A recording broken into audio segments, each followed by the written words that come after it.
I'm going to go for 4-1. Annoyingly, I can see them getting a really stupid goal when we just fall asleep a little bit. I'm going to say 2 goals from Pedro Neto. I'm going to say a goal from Mykhailo Mudryk and a goal from Christopher Nkunku. So let me get this straight. I predicted that Christopher Nkunku would score, Mykhailo Mudryk would score, and a Portuguese forward would score twice. I got the wrong Portuguese forward, but other than that, call me the Oracle, baby.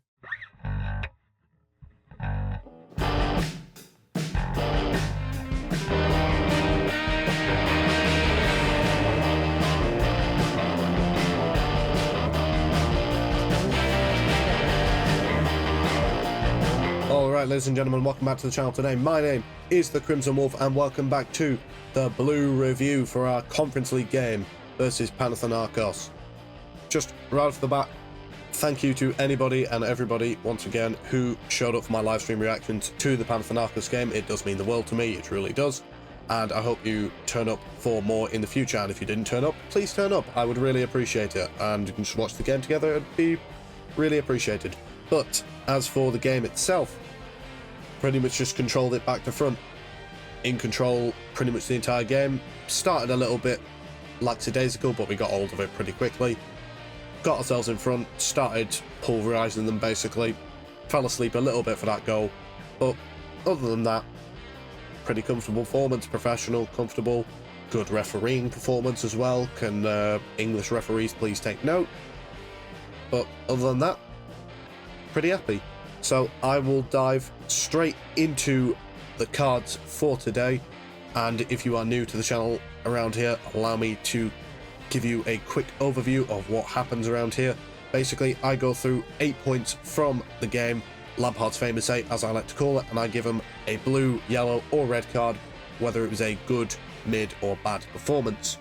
Thankfully, no red cards for today. That's always appreciated. None for the ref, none for the players, none for anybody.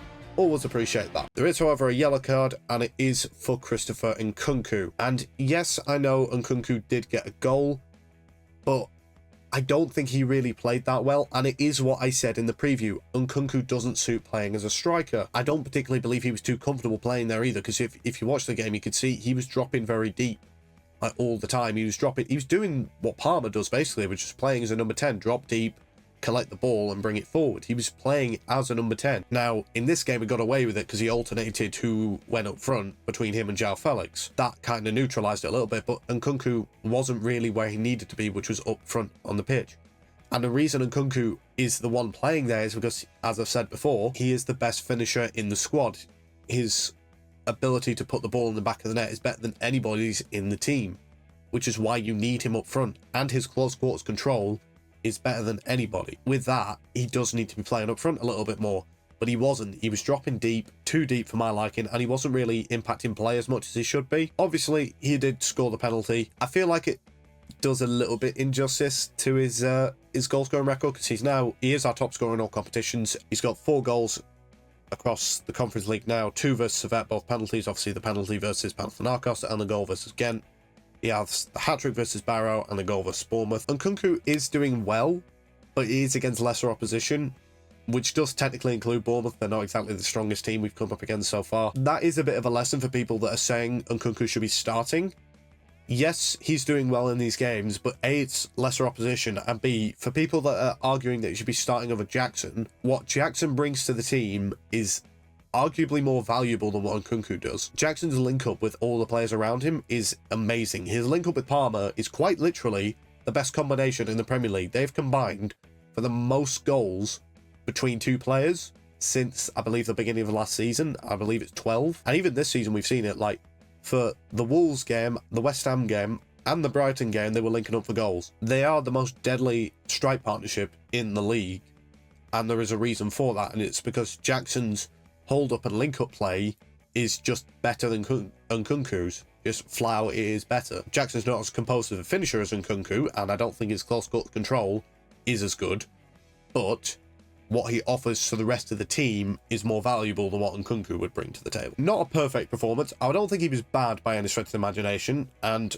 it didn't cost us the game or anything, obviously, but it is just something worth noting, and I think it does need improving upon from Nkunku. There is a second yellow card, and it is quite a harsh yellow card. It's for Tyreek George. He obviously came off the bench in this game, around about after we scored, I think, our 4th goal. He was getting on the ball quite a lot, and he had, I believe, like the most touches in the opposition box out of any player on the pitch, and he barely played any minutes, so that is quite impressive. The one thing that does concern me with George is, and I saw this versus the Barrow game, and it's becoming a little bit concerning now, he is so desperate to score, and I think it might be affecting his decision making, because there were at least a few opportunities where I thought it would have been better for him to pass instead of shooting and would have allowed us to get a couple more goals. I appreciate that he's young and it was in a position of the game where we were well and truly gonna win, so it was probably worth taking a couple shots. I appreciate that,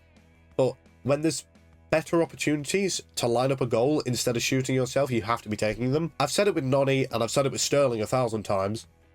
If there's better opportunity for someone else to score a goal, you need to give them that opportunity, even if you think you can get the goal. Yes, if you get the goal, you're a hero, but if you don't get it and you believe there's a better chance for someone else to have got it, then you should have given them the ball. So it is something that's concerning me a little bit with George. Now, it is coming in point to the game where we've just won the entire game, basically, so it is kind of worth trying to get your goal, and it is him trying to get his first goal, and I can understand why he wanted to get his first goal.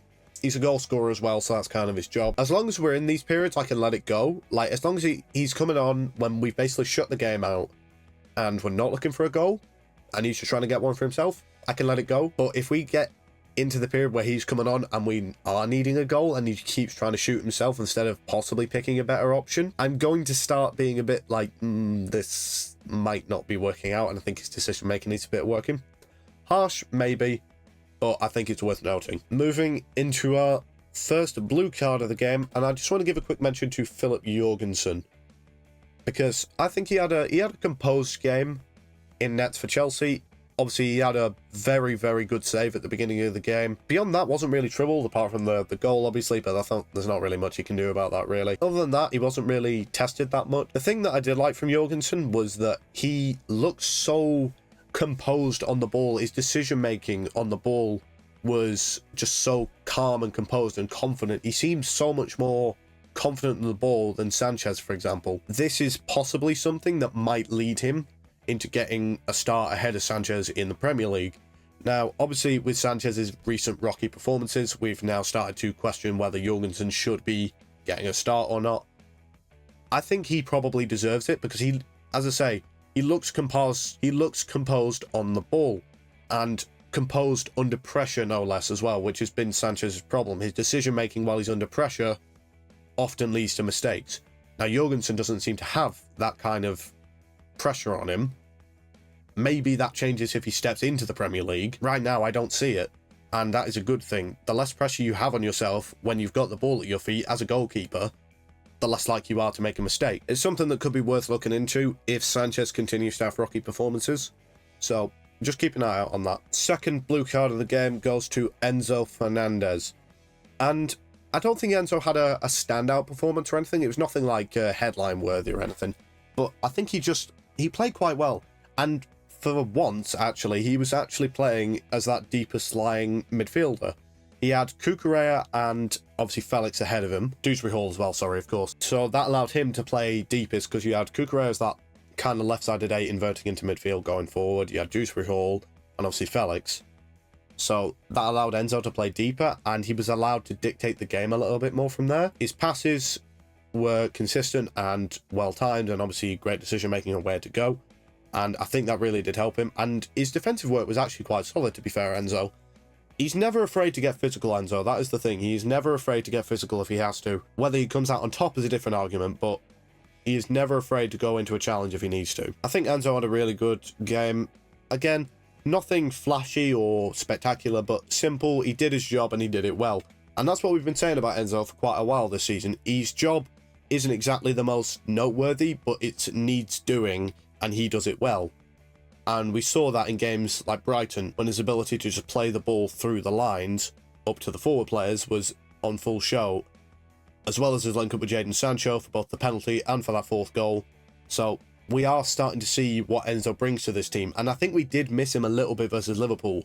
Because while, yes, Romeo Lavia was excellent, without Enzo, we do lose a bit of our attacking creative threat. When he's not there, it's all on Palmer. And that allows Palmer to just basically be isolated, whereas if you have Enzo alongside him, that allows a little bit more freedom for Palmer, because not all the creative burden is on him, it's also on Enzo as well.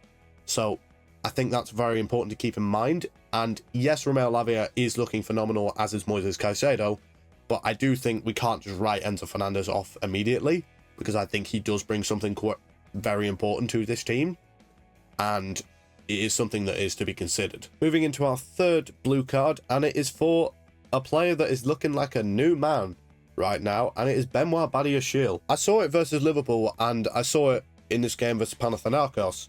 Badiashile is looking confident again. For the first time in nearly a year, he looks confident, and he's looking like the Badiashile of old. He played a solid amount of games last season, never too many because he was often outranked by Levi Colwill, and currently is outranked by Levi Colwill. Rightfully so, to be fair. Levi is our best defender, so I'm not arguing that. And he had a decent spree in the team towards the end of last season, playing for Pochettino. Since then, he's not really looked as good. I don't think he's had any solid performances until recently this season. And obviously, there were the fair share of calamitous performances last season as well. But he's starting to look like the Badiashile that we saw when we first got him. And that is really good to see. I think he is, like Mudryk, one of the players that Maresca's been working with personally and trying to get him back to his confidence, getting back into the player that we know he can be.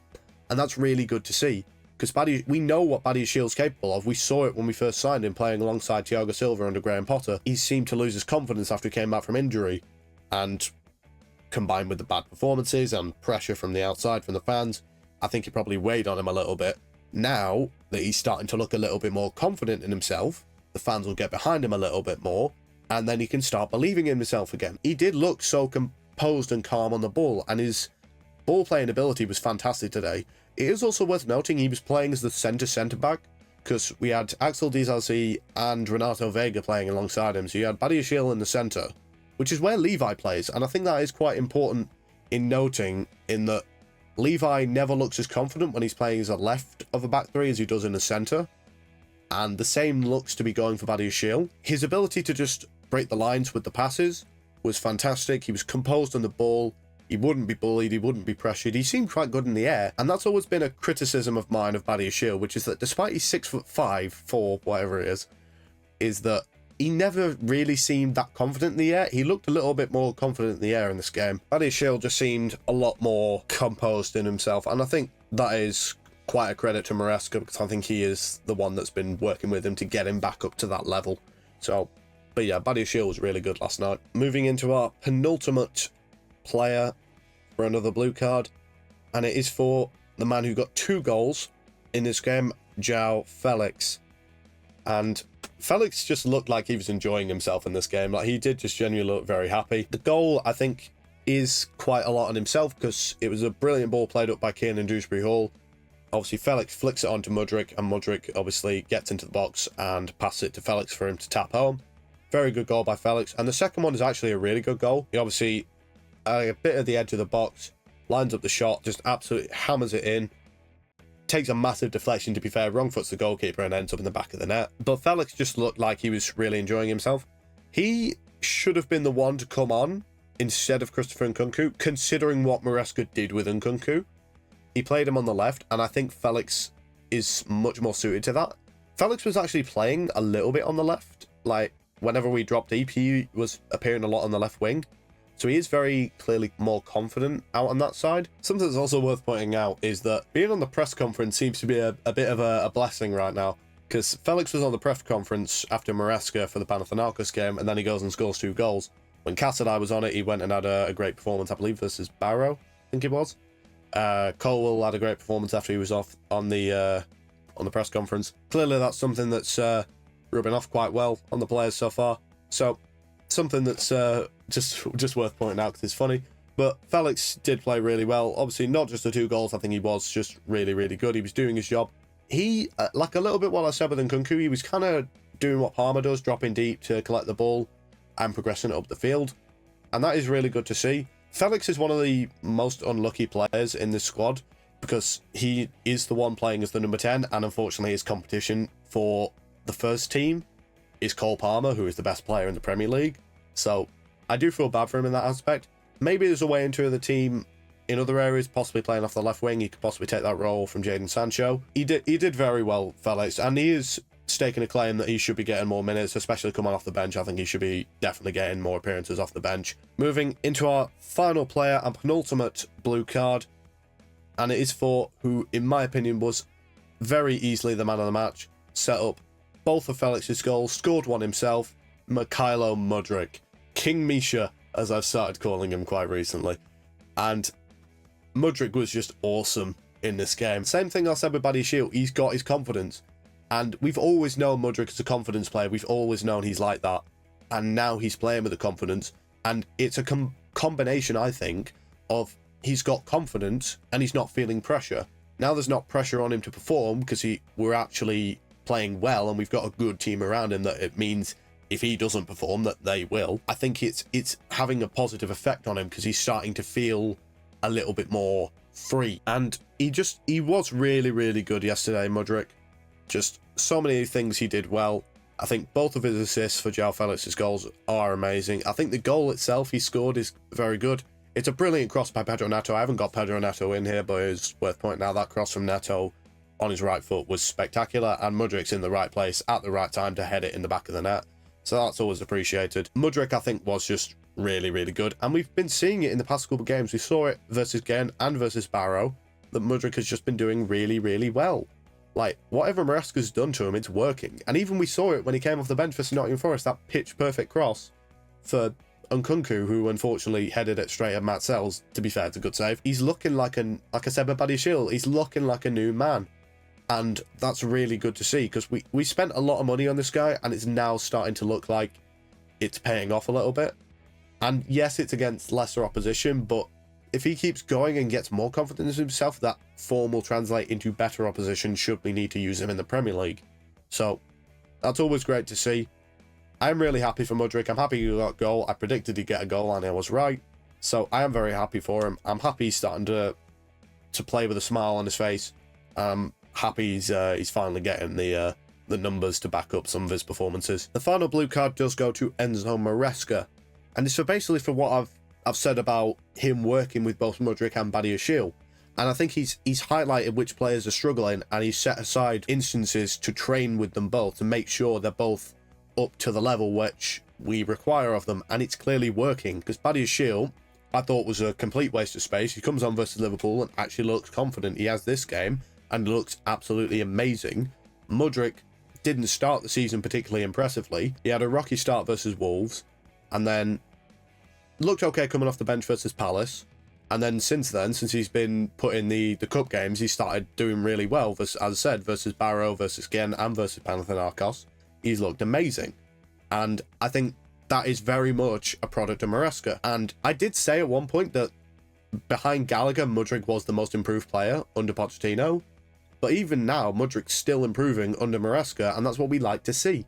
We bought this guy for so much, and now Maresca's making him into a better player. He's still got a ways to go, don't get me wrong. There's still some things in his game he probably does need to improve on, but Maresca will get him there.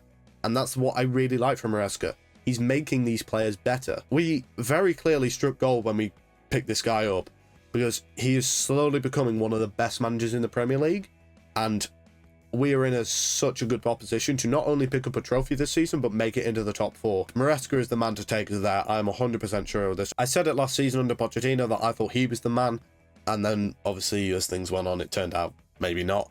But Maresca 100% looks like the man. We 100% need to give him as much time as we can allocate him, because he is looking more than capable to take this team to great heights. So those were my thoughts on our Conference League fixture versus Panathinaikos. I hope you all very much enjoyed. Please leave your thoughts in the comments down below. I would very much like to hear them.